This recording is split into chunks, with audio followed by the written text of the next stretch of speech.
Friends, இந்த ஒரு வீடியோவில் என்ன பார்க்க போகிறோம் அப்படின்னா, டீ காபிக்கு பதிலாக வேறு என்னெல்லாம் சூடாக ஹெல்த்தியாக குடிக்கலாம் அப்படின்னு தான் இந்த வீடியோவில் பார்க்க போகிறோம்.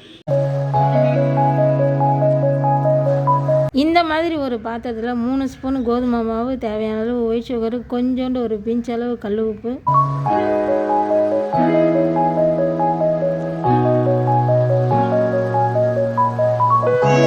தண்ணியை நல்லா கொதிக்க வச்சு அந்த மாவில் எடுத்து ஊற்றிக்கிட்டு நல்லா கட்டி பிடிக்காத அளவுக்கு கிண்டிகிட்டே இருக்கணும் ஃப்ரெண்ட்ஸ், இல்லைன்னா கட்டி பிடிச்சிடும்.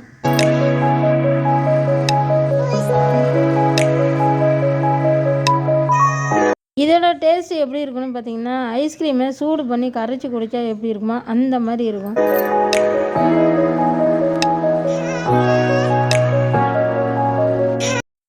என்னால் டீ காபியே குடிக்க முடியாது அப்படின்னு சொல்கிறவங்களுக்கு இந்த ஒரு வீடியோ ரொம்ப பயனுள்ளதாக இருக்கும் அப்படின்னு நான் நினைக்கிறேன். நான் 1/4 கிலோ ரவா வாங்கி இந்த மாதிரி வறுத்து வச்சுப்பேன்.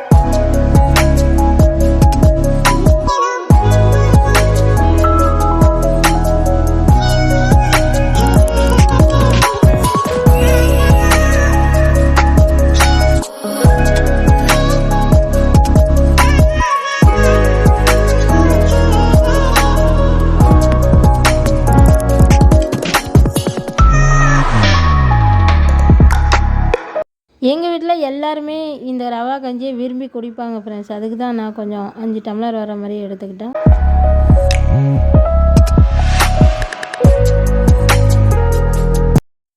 இது நீங்கள் தேவையான அளவு தான் ரவா சேர்க்கணும். அதிகமாக கலந்துக்கிட்டீங்க அப்படின்னா ரொம்ப கெட்டித்தன்மை கொடுக்கும்.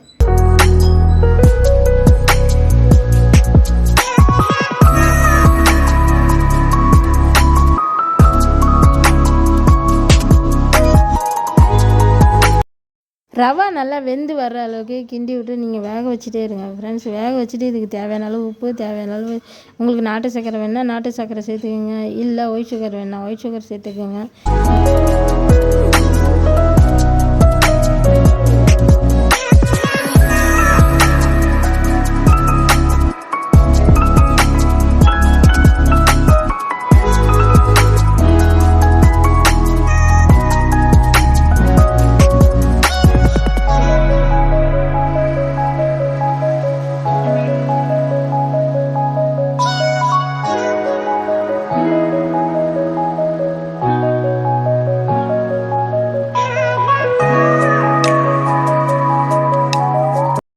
தேவையான அளவு கொஞ்சம் தேங்காய் துருவலையும் கொஞ்சம் திராட்சையும் கலந்துக்கிட்டேன்.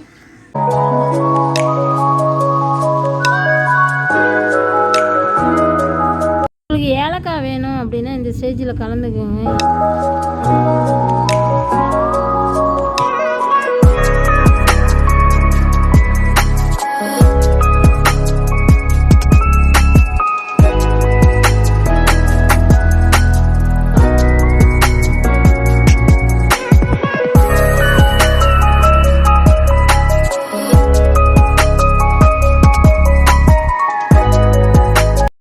இது ஓமப்பொடி.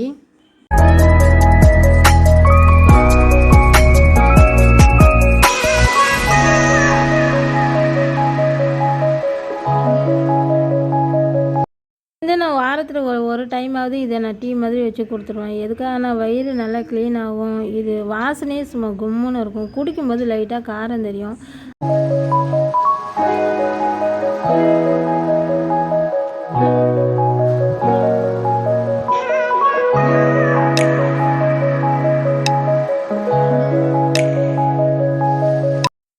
இதில் நீங்கள் நாட்டு சர்க்கரை ஆட் பண்ணி குடிக்கலாம், ரொம்பவே சூப்பராக இருக்கும். நான் ஒயிட் சுகர் தான் ஆட் பண்ணிக்கிட்டேன்.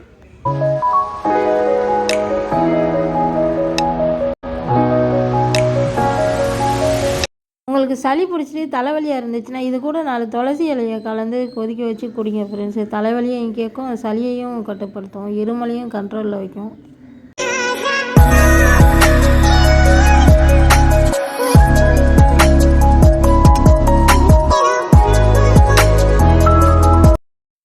உங்களுக்கு வயிறு செரிமானம் ஆகாமல் உப்புசமாக இருக்குது அப்படின்னா அந்த டைமில் இந்த ட்ரிங்க்ஸை வச்சு குடிங்க ஃப்ரெண்ட்ஸ், ரொம்பவே செரிமானம் இருக்கும்.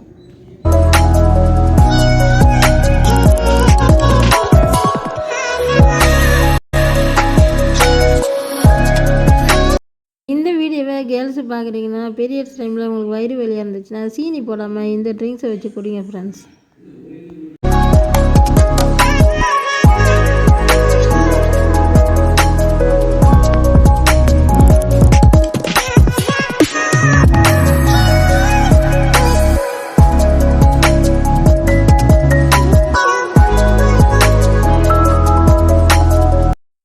இந்த ட்ரிங்க்ஸோட மருத்துவ குணத்தை அப்படியே சொல்லணும் அப்படின்னா இதுக்குன்னு தனியாகவே ஒரு வீடியோ போடணும் ஃப்ரெண்ட்ஸ். அவ்வளோ மருத்துவ குணங்கள் இருக்குது.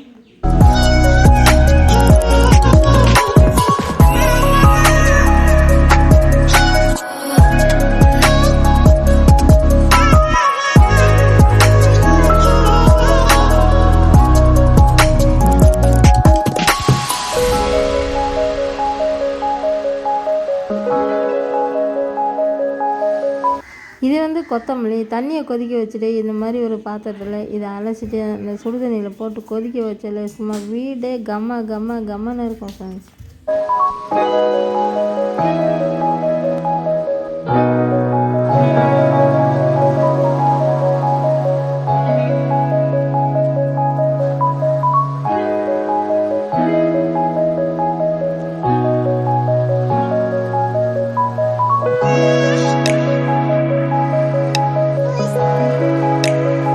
சளி பிடிச்சிருக்கு தலைவலிக்கு இது அப்படின்னா அந்த டைமில் இதை நீங்கள் வச்சு குடிச்சு பாருங்கள் எப்படி ரிசல்ட் கிடைக்குதுன்ட்டு. உங்களுக்கு ரெகுலராக இது குடிக்கணும் போல் ஆசையாக இருக்குது அப்படின்னா நீங்கள் கொத்தமல்லியை நல்லா ஃப்ரை பண்ணி எடுத்துக்கிட்டு அது மிக்சியில் போட்டு நல்லா பவுட்ரு பண்ணி வச்சுட்டு அதை 2 ஸ்பூன் அளவு கொதிக்க வச்சு இஞ்சி தட்டி போட்டு நாட்டு சர்க்கரை ஆட் பண்ணி கொதிக்க வச்சு குடிச்சு பாருங்கள் ஃப்ரெண்ட்ஸ். செம்மையாக இருக்கும்.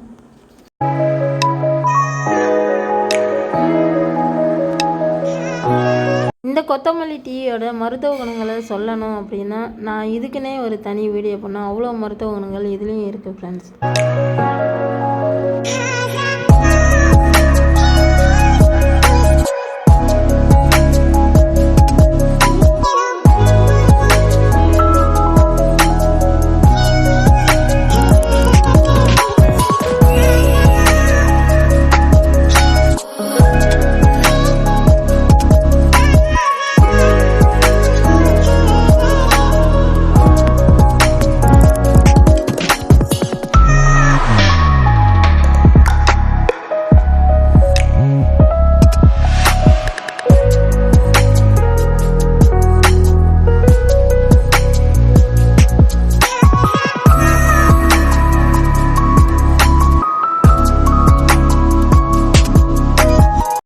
எங்கள் வீட்டில் 5 பேருக்கு தேவையான அளவு இது 2 கைப்பிடி அளவு கொய்யா கொழுந்து எடுத்துருங்க ஃப்ரெண்ட்ஸ்.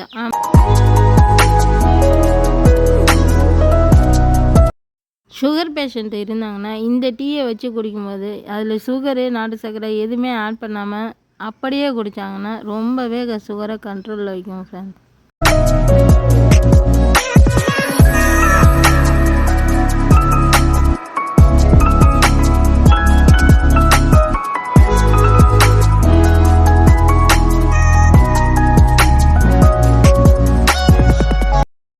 டீ தூளே தேவையில்லை ஃப்ரெண்ட்ஸ். எப்படி இருக்குது பாருங்கள்.